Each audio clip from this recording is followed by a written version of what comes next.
What do you say, everybody, and welcome to Bama Insider and Bama Insider's YouTube channel. That's where you are. We're Alabama's rival site, and it is great to talk to you on a Thursday night, kind of recapping everything that's going on. Alabama's national champs. They've got the best recruiting class. They've won every award there is to win. Well, most of them. And we're going to talk about a lot of what's going on since the national championship game and all the celebrations here in just a couple of minutes. But as you watch, I ask you to subscribe to our channel. Give us a thumbs up as you're here tonight with Kyle Henderson. He's the managing editor of BamaInsider.com. I'm Mick Gillespie. What's up, Kyle? What's up, Mick? How's it going? When I contacted you earlier kind of for the show outline, where do you begin? So much to kind of digest from an action-packed day. And first, I wanted to start off by saying congratulations to Mac Jones, Jaylen Waddle, Patrick Surtain, and Christian Barmore for declaring early for the NFL draft. I am sure it's a hard decision for a lot of these guys trying to navigate through the end of a season. But when you have money on the table like these guys do, and Saban talks to these guys immediately following the game so they don't talk to agents, but it's clear that these guys have worked their way into a first-round grade. Even Mac Jones, this was a guy that maybe 2 months ago I think was, maybe the fifth quarterback off the board, and look at the season that he's had. So it's a tremendous honor for these guys to be at the podium today, for those guys to make that announcement. And I know a lot of the talk is, on kind of the Texas rate of Alabama's coaching staff, and we're going to dive into that. But these players have worked so hard to get to this point. So it's really incredible to see, 4 guys declaring early. And then, of course, all the other guys that will be in the NFL. So Bama is built by, the NFL, I feel, is built by Bama, and that's going to continue in 2021. Yeah, there's so many great Alabama players on the different NFL rosters, including the teams that are still alive right now. The 8 teams that still have a chance to win the Super Bowl. And it seems like every one of those rosters has Bama guys on it, and that's going to continue with a lot of first-round picks coming from this year's national championship class.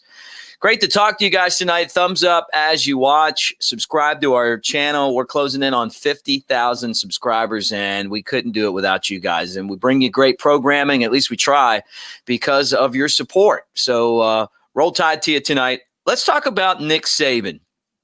He won the Paul Bryant Award, and he's, with all these national championships, Kyle, he's probably got a whole trophy case full of these, right?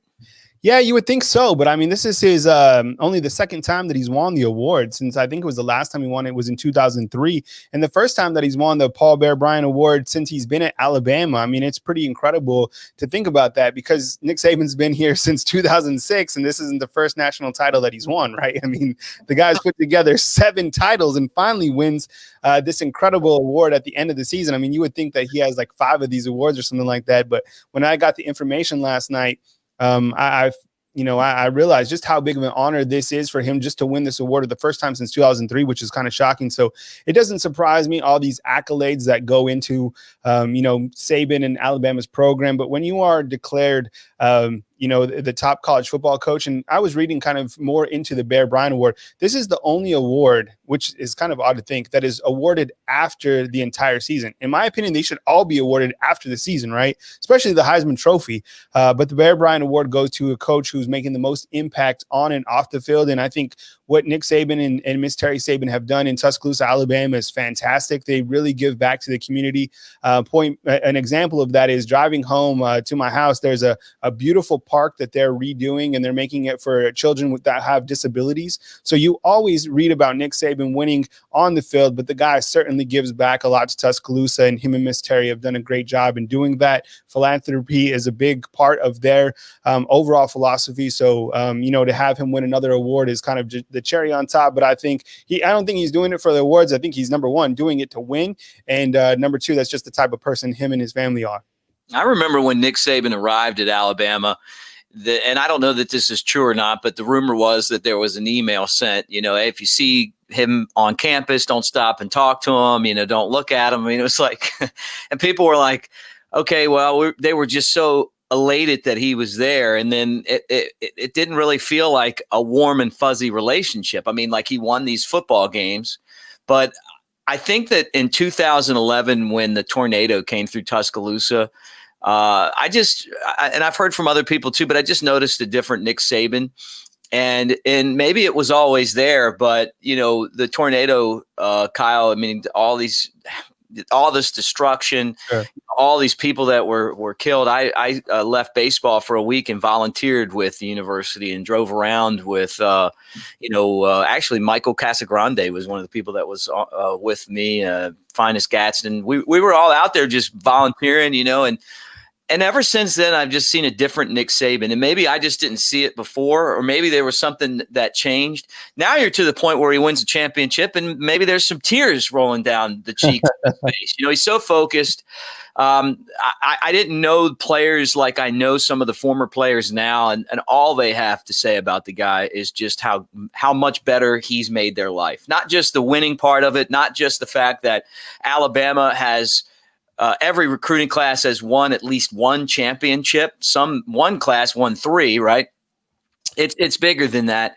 It's, Mike Johnson telling me I wouldn't have been as successful in my life if it wouldn't have been being with Nick Saban. He played in the NFL, a 2-time All-American. So when I think of the Paul Bear Bryant Award, I think of the stories that you hear Bear Bryant's former players tell.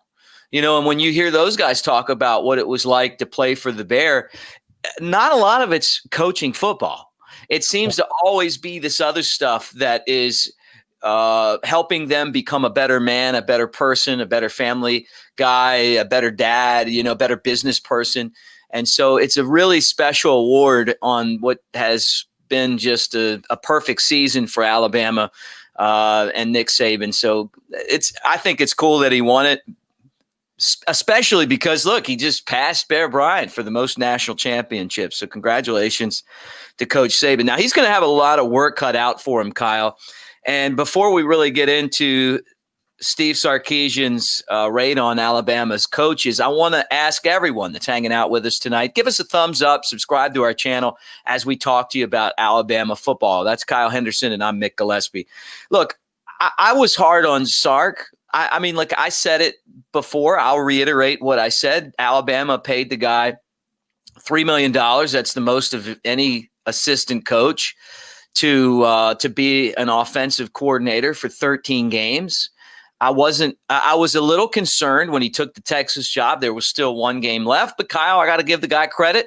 He did his job. The offensive game plan was perfect, and now he's moved on to Texas, and I wish him the best of luck. And I got to be honest, just like Tua in the NFL for the Dolphins, I'll be pulling for Texas as long as they're not playing Alabama, right? That's going to be my Big 12 team. Now, the other end of this, and we know that Nick Saban does not like it a whole lot when you leave and you take a bunch of you raid his coaching staff. But he also has said that if someone is taking a step forward in their career, then that's okay. So Alabama's going to have to replace some coaches here. And I see the list that you have. Steve Sarkisian leaving, and we knew that he was going to take Kyle Flood with him. That's his guy. But it looks like some other coaches are going as well. Yeah, I mean, you look at this entire list, and by the way, I have everything that you're looking for at BamaInsider.com. So if you're out there and wondering, like, why do I need to subscribe to BamaInsider.com? I got coaches still on the staff, nicely organized. I got coaches who are targets to go elsewhere. I got which coaches are coming back, which coaches are leaving. I got who's returning in terms of the players that are redshirt juniors or seniors. I got players who are declared early, transfer portal players. Everything you need back at Bama Insider. Just go over there and look for roster management. So looking at this picture right here, clearly, let's start at the top. I mean, Steve Sarkisian gets the head football coaching job at Texas following the Rose Bowl. I still don't understand kind of the timing of that announcement. Maybe it had to do with kind of the fact that he had to, get ready for his assistants. I'm not sure. I'll never understand really that timing. Let me interrupt you. The reason the timing is because they stole the national headlines for a week. And it actually makes sense. And I have the way that he coached that game, the fact that Alabama won, I have no problem with it now.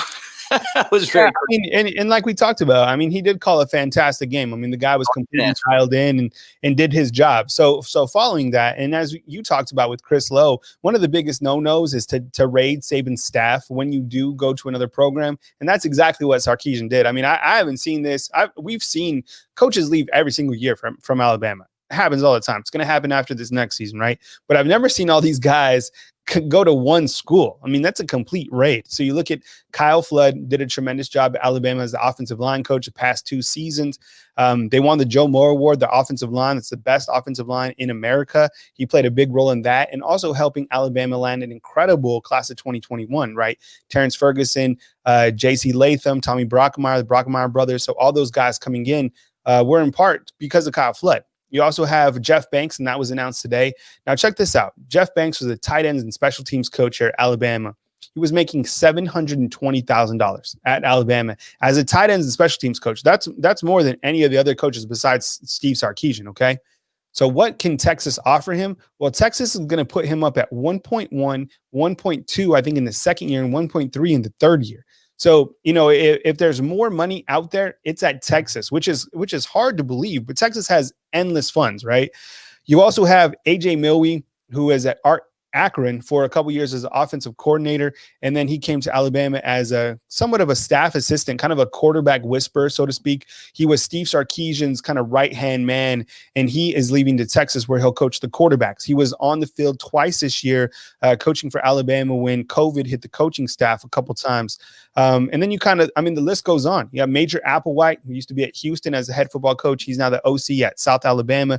You have Butch Jones. Remember, he wasn't even an analyst. His title, and Saban just talked about this recently, he was like a special assistant to Nick Saban. I mean, we were like, what is that, right? Saban loved, from what I gather, Saban loved the guy. Said everything about Butch Jones was just attention to detail. Mm-hmm. The guy is like and that's how Saban functions. He functions off an hourly, minute by minute schedule, and that's how Butch Jones was. He's now the head football coach at Arkansas State. Yeah, Rob Ezell, everybody remembers the impersonation. He's the tight end coach at South Alabama. Gordon Steele was a GA at South Alabama as well. And Andy Kwan, he was a GA. Now he's going to be coaching the tight ends at Arkansas State. So if you want to see the entire list of coaches who are still on the staff, there's still plenty. Go to BamaInsider.com and, we can kind of kick the ball back and forth. But it's always updated. And I wanted to get on tonight because there's so much to dive into. Yeah, I think Rob Ezell is so funny. I love his imitations of Saban, and obviously Saban liked him, right? Because he hired him to hang around. But when Bill Battle, who I thought was just a horrible athletic director, despite Alabama's success, was there, Nick Saban got to the point where it looked like he was going to go to Texas, and I really think that he would have went to Texas. I was saying it on my shows at the time. And, I believe that to this day. I think that if Miss Terry wasn't in love with Alabama and Nick didn't have all of his family in Birmingham, in Alabama, in Birmingham, Alabama, Tuscaloosa, or whatever, that he would have took off. And it's not that he didn't like Alabama, but administrators like him can, basically ruin a great program. And obviously he didn't last long, and they have a good administrator now that stays out of the way. But my point is that Texas has the resources and the money to go out and put the money into coaches. And it's not just your head coach, it's your assistant coaches as well. The concern is you lose a Kyle Flood. The offensive line, Kyle Henderson, that was coached by Kyle Flood, is the reason why Alabama had all the success that they had this year. I mean, you say to me, I was on Lawrence Holmes' show on Sunday morning, national on CBS, and Lawrence, my buddy out of Chicago, I said the offensive line we know they're great. This is the best one Alabama's ever had. It's like 2012, but even better, right? Like they're like supered up. They're the reason why Alabama had all the success. You don't win all the awards without that offensive line. So that one concerns you a little bit because you're like, hey, how do you bounce back when really the heart and soul of the success of this year's team, which was, I think, the greatest Alabama team ever, at least since I've been covering the team, was the offensive line. So we're going to miss these guys. And obviously with Texas, they're ponying up a lot of money. I mean, there's places that don't pay their head coach even close to what Flood's going to get paid. But, the thing about Alabama is that's kind of part of it. Nick Saban works these guys really hard. He expects a lot out of these coaches. They're going to go, and it's not going to be the same situation at Texas. The bar at Alabama is this high, as high as it gets. the reason this team has had all this success. Next year when they're number one, it'll be the first time a team's been, program's been number one in the polls every year for 14 years, 13 right now, is because of the expectations that Nick Saban has for these coaches. And for Steve Sarkisian, I think he's going to be a much better coach having been at Alabama. But our concern is just how Alabama's going to respond. And they started by hiring someone that brings in just a great resume in Bill O'Brien. Now, Bill O'Brien is going to be the offensive coordinator. He was at Penn State. He took over for Joe Paul. I thought he did an A-plus job there. He went to the Texans and did a really great job until he moved to GM. And then GM O'Brien wasn't as good as head coach O'Brien, and now he's going to be the offensive coordinator. I've heard from some of my sources that they say they wonder how Bill O'Brien's personality is going to work with Nick Saban's personality. Like maybe there could be, their heads might butt a little bit. I don't know. They're both proteges of the Patriots way, right? I mean, they both spent time with Bill Belichick. So I'm definitely curious to see how this works out. But Kyle, I like this hire because Bill O'Brien, it doesn't need coaching. He's not like Pete Golding where you're going to have to stand over his shoulder and kind of walk him through some things. He's been through the wars. He's going to be able to take this young team, and with all the experience that he brings to the table, he's going to take this talent and help mold it. I honestly feel like he's the kind of guy that if Nick Saban retired would be a great head coach at a place like Alabama after watching what he did, at Penn State and then with the Texans before making some bad trades and some injuries as well. I think this is a good hire, but it's definitely one that's NFL oriented. Yeah, I mean, you look to Nick Saban's past offensive coordinators, the last 3 out of 4 have been from the NFL, right? Steve Sarkisian from the Falcons, Brian Daboll from the New England Patriots, and now Bill O'Brien from the Houston Texans to Alabama. Look, I think there's a lot of people out there that do not like this hire immediately. But look, the way that I put it is it's not like Bill O'Brien is coming to be the head football coach at Alabama. It's not like he's coming to be the GM at Alabama. The GM is Nick Saban. The CEO is Nick Saban. The head coach is Nick Saban. So Saban has gone to the NFL a few times for different reasons because I feel like he's always looking to see, to do something different. But, with this offense that Alabama has, you got to keep things rolling. And I think that's going to be one of the hardest parts for Bill O'Brien is not the fact that he can't coach and that he doesn't have the schematics that, let's say, Sarkisian does. I feel it's going to be hard to upgrade past Sarkisian. Now, we might have to revisit that towards the first part of the season. But the thing about it is, Bill O'Brien is taking over an offense that is losing a lot of components. Now, it's not the same around the rest of the country because there's still, a lot to work with at Alabama, including Brian Robinson, who's returning for, his extra senior year. And we'll talk more about that later on. But you're taking over with a quarterback who has almost no experience. Bryce Young, who was a freshman, only threw the football 22 times, which is pretty incredible, right? During the 2020 season. I mean, a lot of freshmen just didn't play on the offensive side of the ball. You also have John Mechie, who's your leading receiver coming back, Brian Robinson, that makes you feel comfortable. But as we talked about before, and we'll talk about Stoutland here in a second, the offensive line addition, you're missing 3 big offensive linemen, Landon Dickerson, Deontay Brown, and Alex Leatherwood. Now, those guys played a key component to why this offense was so good, as you just said, right? And then you have Mac Jones, who is very experienced in the sense that he sat behind Tua, he sat behind Jaylen, and then finally emerged to the quarterback that he was during the 2020 season, with him now going to the NFL draft. So Bill O'Brien, he does have play calling experience. He was the offensive coordinator, I believe, at Georgia Tech and at Duke. And then he also has Bill Belichick's blessing, right? Saban likes to work with guys who worked with Bill Belichick. I think Bill Belichick and Nick Saban certainly respect each other. They see eye to eye on things. I mean, those two guys are kind of up at the top of the greatest coaches, right? One for the NFL, one in college football. So I think when you look to Brian Daboll and what he did, and a lot of people, kind of rewind to that Brian Daboll hire. People didn't people didn't even know who Brian Daboll was. He was like the tight ends coach. People were like, who is this guy? He was a younger guy, came in. Guess what Alabama did that year? They won a national championship. So I think it's going to be hard to upgrade past Sarkisian. I think it's going to take Bill O'Brien a couple years, like maybe 2 seasons to really get the offense going, because you just don't have a lot of experience. Then again, it's Alabama. It's not like they're ever in a rebuilding process. So I would say be patient. If you're out there and you're upset about this hire, let it settle in. Let's see what happens. And like I said, always think about it. He's not the GM. He's not the head coach. He's coming here to coach Alabama's offense. Yeah, right. And look, just think about this. You had Bill Belichick as the head coach, and you had Nick Saban as the defensive coordinator, right? You remember that, Kyle? Yeah. It was the Cleveland Browns until they won that game, that playoff game against the Steelers Sunday. That was the first time. That was the last playoff game that they won. You're talking about going all the way back, right? That was when Nick Saban had white hair. Yeah, right. When Nick Saban looked like a young, angry guy on the sideline, and he went to Michigan State. Yeah, it's funny, kind of how that thing, it's gone that long, and look at all the championships that Belichick and Saban have won combined since then.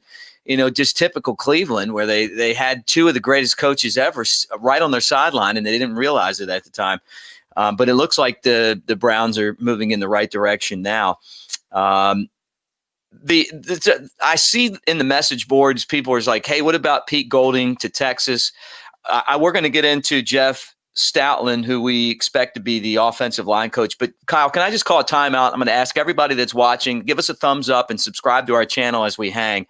I've heard the rumors. Kyle, have you heard those same rumors as well? I mean, just let's address those before we get into Stoutland. About Pete Golding?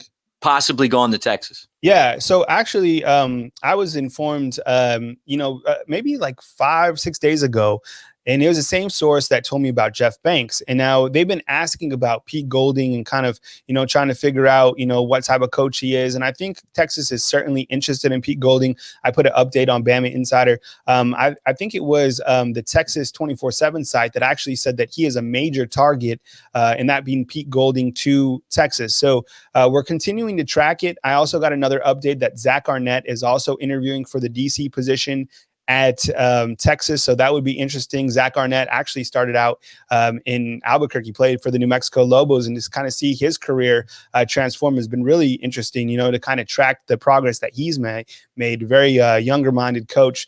But I think that Pete Golding and Texas, I think that is certainly something to track. That's something that we are hearing. So it's just not some rumor that just came out that people are just kind of making up. It is certainly something that we are tracking, and we're going to have more coverage, as we continue to kind of navigate this raid from Alabama staff to Texas. And I wouldn't be surprised, honestly, if, kind of considering Pete Golding and Carl Scott being tied very close to the hip, that because those guys, you got to think, those guys have a lot of history. Those guys coached, I believe, at Delta State, many, many years ago. So if, you kind of look at almost like a package deal in a sense. And I think kind of when you look at the coaches that have left from Alabama off this current staff, you got to look at it not only from a schematic standpoint, but from a recruiting standpoint as well, because I think the recruiting, especially what Kyle Flood did and what Jeff Banks did, especially now, look at the class of 2021, Alabama landed 7 guys from the Lone Star State, and that was all in credit to Jeff Banks. So we're certainly kind of tracking Pete Golding and all this coaching changes back at Bama Insider. Yeah, and keep an eye on that. BamaInsider.com, guys. Kyle and Andrew Bone cover the recruiting. Tony Sukalis on there as well. So check it out. It's a great time to get your year subscription. BamaInsider.com, the Alabama rival site. All right, let's talk about Jeff Stoutland. He's expected to be hired as the offensive lines coach. He was at Alabama already. I mean, look, he left and they were on top of the world 2011 and 2012, 2 tremendous seasons for the Crimson Tide. Do you think that this guy could come back in and take over for a unit that had as much success as they ever had? I mean, he was the last, I've said it how many times, 2012 until this year was the best offensive line for Alabama, and that was his unit. Yeah, you did mention that. I mean, he was here for that back-to-back title run in 20 11 in 2012. And I think what Nick Saban, continues to do, I love the fact that he goes to the NFL. I mean, he will go to college, but I mean, he's always looking to upgrade. And where can you upgrade from Alabama? You go to the NFL. And digging kind of more to Jeff Stoutland, I think this is a slam dunk. I know a lot of people are, don't really have the highest opinion about Bill O'Brien, but I think everyone is really excited about Jeff Stoutland. I think Nick Saban was able to upgrade immediately right here. You look at the fact that he's already coached here at Alabama, kind of knows the landscape, will be comfortable back here. And you look at what he's done for the Philadelphia Eagles. I mean, from 2013 to 2017, he was the Eagles offensive line coach. And then from 2018 to 2020, he was promoted to the Eagles run game coordinator as well as the offensive line coach. He was a Super Bowl champ in 2018 when the Eagles defeated New England 41-33. And you look at kind of the Pro Football Focus grades for the Eagles since they've been under Stoutland. I mean, in 2019, they were first. In 2018, they were first. In 2017, they were first. In 2016, they were eighth. So, I mean, you look at kind of the experience that he's bringing. I think this is a slam dunk hire, and I think a lot of people agree with that. I think this is the easy one that, for people to get excited about. Now, my only concern when Nick Saban does go to the NFL and bring these guys in is recruiting again, right? I go back to the fact that Kyle Flood and Jeff Banks, those are key contributors on the recruiting side. Now, when you go to the NFL and you bring those guys to coach, yeah, they can coach through the roof. Stoutland, I mean, absolutely. But recruiting is different. Now, point being, remember when Brian Daboll came to Tuscaloosa? He was here during that 2017 season. From what I gather, he hated recruiting. You got to think about it. These guys working in the NFL with grown men, dealing with grown men, guys who are already being paid, and then having to come in and recruit high school kids, that's a huge difference in job philosophy, right? So, and more job responsibilities, you have to keep up with the social media and all this stuff. So I don't know Jeff Stoutland, how he's going to do recruiting-wise. I'm sure that Nick Saban's already done that research. Otherwise, he wouldn't be bringing him over. But I think in terms of developing this offensive line and developing that class of 2021 that has J.C. Latham, Tommy Brockemeyer, Terrence Ferguson. I mean, I certainly think that he is the right guy for the job. And let's not forget, Alabama also returns Emil Ekiyor, Evan Neal. So in terms of, continuing to get these guys to the next level at the NFL, I think Stoutland is 100% the guy. Look at this, Kyle. It's not authentic, but it's a championship ring. Do you think that when Jeff goes into someone's home, he flashes the two that he got with Alabama or that Eagles Super Bowl championship ring? Look, I hear you. And the thing about it is, like, I agree with you. This is the best hire so far of the new coaches. I love the fact that Stoutland's coming and returning back to Alabama. He's got that taste of the NFL, in my opinion, right? I mean, he knows, like, you don't have to go out and recruit, but you also have to deal with players that make a lot of money and don't do it for the love. I mean, the NFL guys are messaging Jaylen Waddle, don't play, whatever. And Waddle's like, no, I'm playing. I mean, like, I'm going out with this title, and if it's 5 plays that I'm in the game for, I worked really hard to do this. Life's more than just making $1, and I loved it. I love that. And I think what happens is that you see guys like this go to the NFL, you have the success. The Eagles, the way that their season ended, Doug Peterson fired at the end, and he's a good coach. You're probably like, you know what? I didn't mind going to people's homes, and, I wear all 3 of my rings. And now that I got that Eagles ring that no one thought the Eagles would ever get, I think this is a good hire for Alabama. And you're right.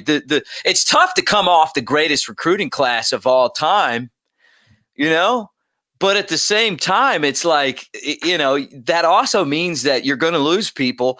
Why not bring a guy in that has had so much success? I love it when Tobias hits us up, Kyle. Definitely. Tobias, read that out, Mick. We are losing good coaches, but I think Saban can upgrade. I agree. The biggest piece to this is recruiting.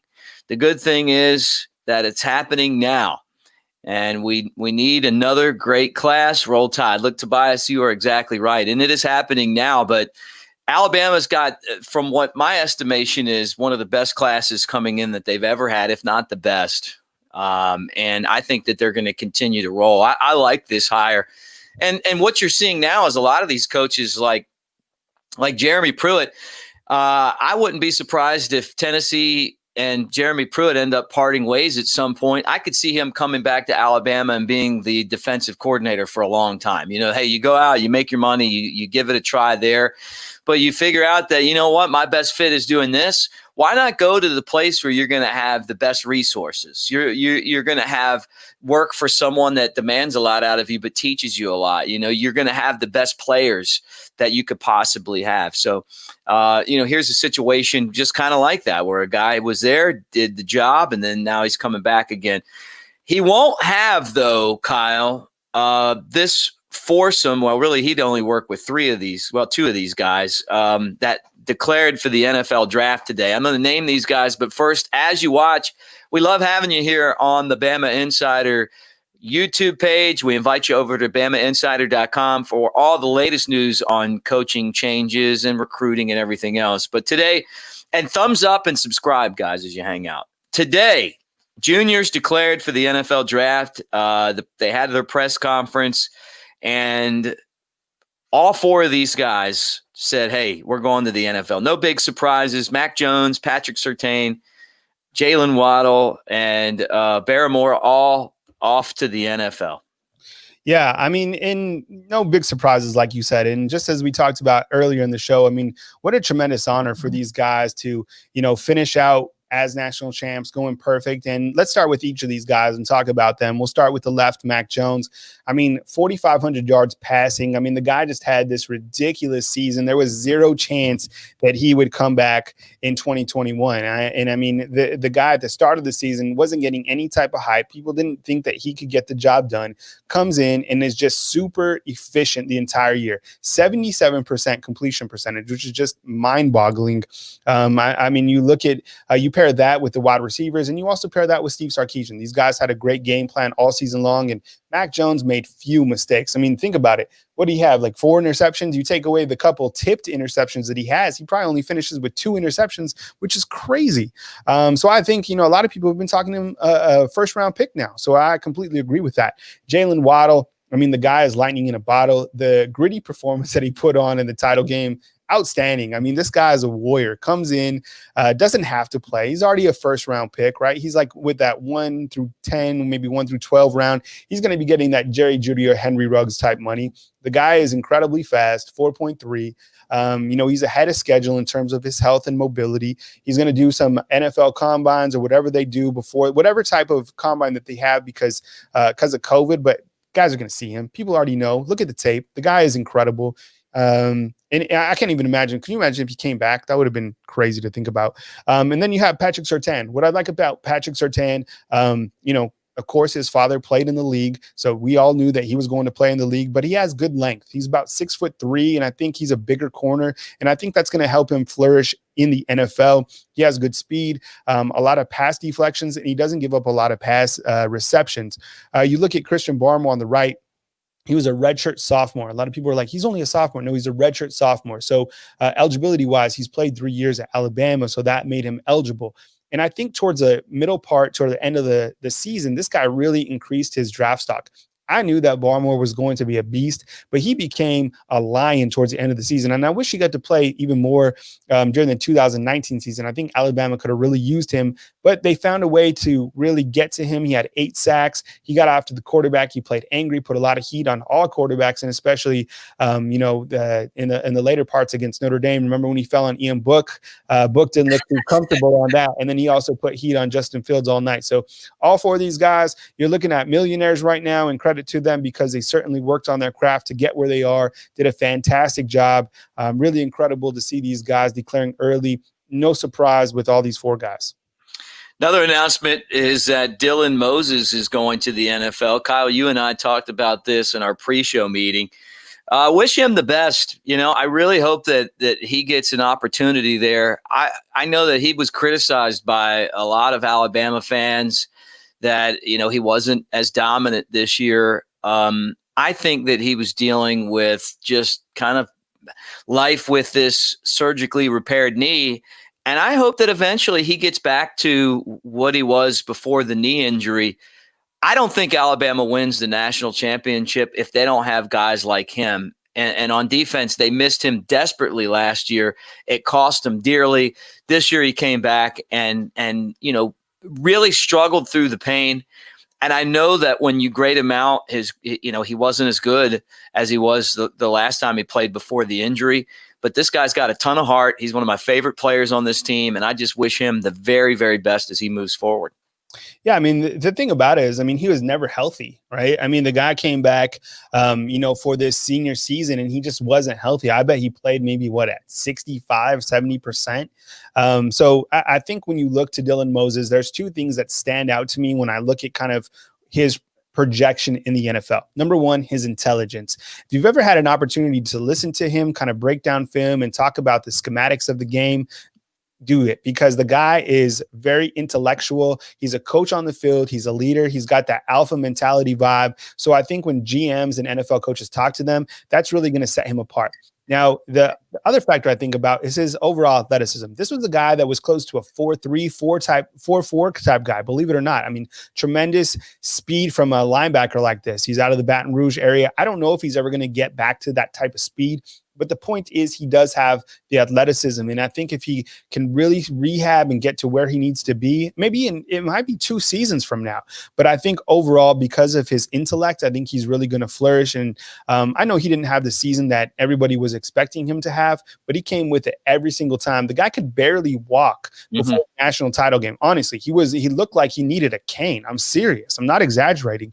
The guy comes in, plays his heart out in the national title, helps his team win an undefeated season. So credit to him. I mean, a really gritty performance, not the best performance, but an overall gritty performance this year by Dylan Moses. And I think, he'll get picked up. I don't know where he'll get picked up, maybe the end of the second round, third round, something like that. But I'm telling you, one thing that's going to set him apart is in these interviews, when people start to talk to him and he starts to break down film and they get to understand what type of player he is on and off the field, he's certainly going to shoot up on draft stock. Great to have you guys with us on the Bama Insider YouTube channel. Thumbs up, subscribe as you hang out with us tonight. We're talking Alabama football after the championship. A lot of coaches moving on, some players announcing that they're going to do the same thing. We just talked about the 4 underclassmen that made headlines today: Jones, Surtain, Waddle, and Barmore, that are moving on to the NFL. Dylan Moses. Let me interrupt you real quick. One of the things that I've been getting today a lot is, why wasn't Devontae Smith at the press conference, or Najee Harris, or these other guys? Let me explain something real quick, okay? Those guys didn't need a press conference because seniors are already going and they're already eligible for the NFL. You have to actually make an announcement to declare for the NFL. So these are underclassmen that had to declare. So you're not going to get a press conference from Devontae Smith or from Najee Harris, guys who are already projected. Alex Leatherwood, Deontay Brown. You might see something out there on social media, but there's not going to be a press conference for those guys. It was only for underclassmen. This happens at the end of every single season. So Mac Jones, people are like, he has his master's. He's already a senior. No, he's a redshirt junior. Mm-hmm. And then you have Surtain, who's a junior. You have Jaylen Waddle, who's a junior. And then you have Barmore, who's not a junior, but he's a redshirt junior. So I just wanted to make that clear, because I think a lot of people were kind of confused about the press conference and why they didn't see Devontae Smith or Najee there. Yeah, good pickup there, because I noticed that as well watching it. Let's talk about the guys who are coming back. It's not a star-studded list like last year. You knew that you were going to have, some of these seniors back, like Najee and Smitty, right?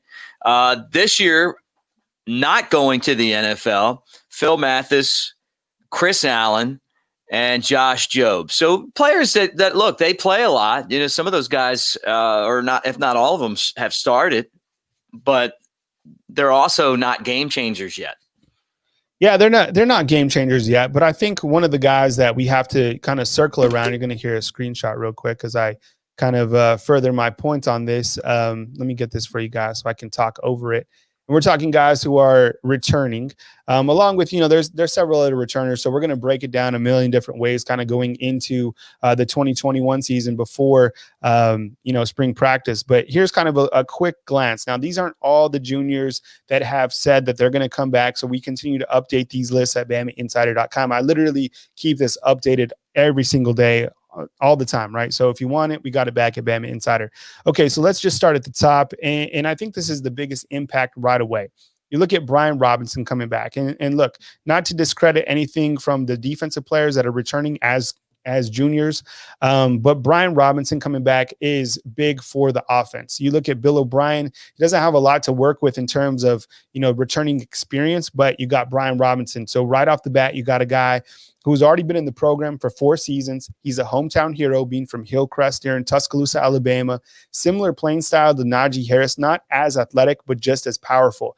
230 pounds, whatever you want to call it, really fast, really explosive. I thought he played better as the season went on. I mean, during the national championship game, he played lights out. Let's talk about Chris Allen. You're going to see on social media, they're like, Chris Allen's returning. That's not shocking, right? Josh Jobe returning. It's not shocking. All these guys were expected to come back because they weren't going to make, first, second, or third round money. So it's not surprising. So if you're out there, don't be shocked if you kind of see some statements made. Chris Allen, I think, coming back, can you imagine the Alabama defense next year? I think the Alabama defense is going to be so experienced because you have Chris Allen coming back, and then guess who's on the other side? William Anderson. William Anderson was a Terminator, right? So you pair up Chris Allen with the Terminator. That's going to be fantastic. You also got Christian Harris at the inside linebacker. Your corners, we're going to need a corner to step up for Alabama. You got Josh Jobe, but who's going to replace Patrick Surtain? You got your star position players. You got Malachi Moore, who played unbelievable this year. You got Brian Branch, who played star position when Malachi was out. You got Jordan Battle in the backfield. You got DeMarco Helms, and then you got Daniel Wright returning as well. Your interior lineman, you got Phil Mathis, who's going to be coming back. You got DJ Dell, and those are going to kind of be, your guys in the middle. But Alabama's going to need some guys to step up, and I look to, Tim Smith.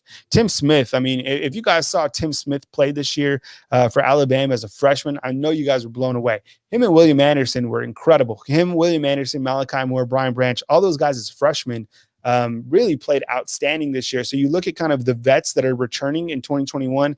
I'm really excited to see this defense come together.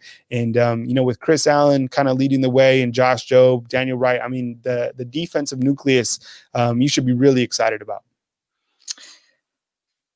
He's Kyle Henderson. I'm Mick Gillespie. Great having you here with us on the Bama Insider YouTube channel. We're going through all of the breaking news right now. Kyle kind of telling us about the guys that are coming back, some guys that are leaving. A couple of guys, Kyle, that entered the transfer portal, Eddie Smith and Joseph Bulovas. I don't know much about Eddie Smith. I'll let you talk on that. But I watched Bulovas kick, and Will Reichard has got that thing locked down. Probably a good idea for him to go ahead and get somewhere where he's going to get on the field. All right, but first we have an announcement from Sam. He's saying, hey, Kyle and Mick, I want to officially announce that I'll be back next year. You heard it first right here on Bama Insider. Okay, perfect. We got a returning subscriber from Sam, so thank you so much, Sam. Appreciate it. Don't opt out on us, fam. So hit the thumbs up, like, and subscribe, because we don't want you to opt out for 2021. Love it, Sam. Let's talk about Eddie Smith real quick. This was the statement that he put out on social media. Everybody saw the video that I dropped. I'll read it real quick. I want to thank the University of Alabama and Coach Saban for believing in me. I also want to thank my brothers for lifelong memories made. Although this was a tough decision, after much thought and prayer, I've decided to enter the NCAA transfer portal. So Eddie Smith came in as a 3-star, didn't really get on the field much, the last couple of years. And I get it. It's going to be tough to crack the depth chart within the first 3 years at Alabama, just because of the talent level is so high. Let's face it. These are guys who are going to go into the league, and sometimes it doesn't work out for a specific player.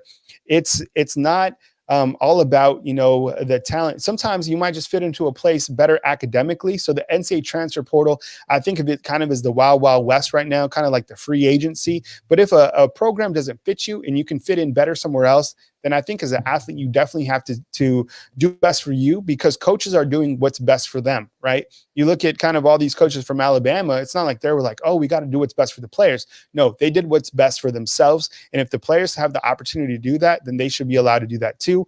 Regarding Joseph Bulovas, I think that, the writing was on the wall. Look, you're talking about Will Reichard returning.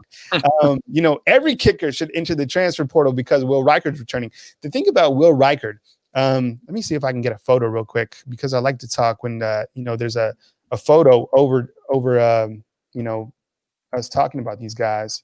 I'll just do this. You can just put me on the thing like it's good, right? Yeah, right. It's good. Yeah, just put up some goalposts, right? It's like the J.K. Scott of field goals. Like we're not used to having these type of kickers, Kyle.